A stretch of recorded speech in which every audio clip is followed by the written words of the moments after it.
तर राज्यात सिंधुदुर्गच्या सावंतवाडी नगर परिषदेची निवडणूक चर्चेचा विषय ठरतीये। सावंतवाडीत भाजपनं राजकीय डावपेच खेळत राजकारणातील श्रद्धा भोसलेंना नगराध्यक्षपदाची उमेदवारी दिली आहे। तर शिवसेनेकडूनही सावंतवाडीत उमेदवार देण्यात आला। त्यामुळे नेत्यांमध्ये मिश्किल टोलेबाजी पाहायला मिळते।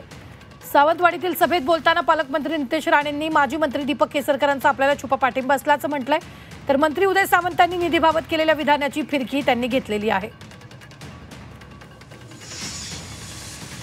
पण तुम्हाला सांगतो सगळ्यांना, किती दीपक केसरकर साहेबांनी उमेदवार उभा केला ना, त्यांचा पाठिंबा हा श्रद्धा ताईंनाच आहे हे मला चांगलं माहिती आहे। चांगलं माहिती, काय विषय नाही। आपापसात काय बोलतात, गपचूप काय बोलतात, आमची पण माणसं आहेत, आम्हालाही कळत आहे। आम्हालाही चव्हाण साहेबांनी पालकमंत्री बनवलंय, आमची पण यंत्रणा आहे असते। म्हणून हे बोललो तर चुकीचं ठरणार नाही की श्रद्धाताईंना मत म्हणजे दीपक भाईंना मत असं म्हटलं तर चुकीचं ठरणार नाही। होऊन द्या टाळ्या जोरात। बस शेवटी आपल्याला हाच छुपा पाठिंबा, काय विषय त्याच्यामध्ये। ये अंदर की बात है, दीपक भाई हमारे साथ है। मग नाही बोलून दे त्यांना। थोडंच आमच्या चव्हाण साहेबांनी आग्रह धरले असताना आले असते या स्टेजवर।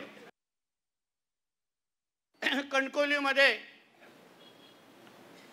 दीपक भाईंच्याच पक्षाचे नेते उद्योग मंत्री उदय सामंत साहेब आलेले तिथे। रत्नागिरीचे पालकमंत्री आहेत, आमच्या इकडचे संपर्क मंत्री आहेत। त्यांनी काय बोललं कणकवलीमध्ये की तुम्ही आम्हाला सगळ्यांना निवडून द्या, निधी मागण्यासाठी आम्ही पालकमंत्र्याकडे जाऊ।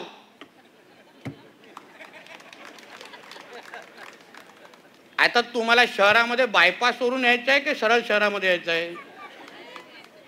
सरळ बायपास फिरून यायचं आहे का सरळ यायचं आहे?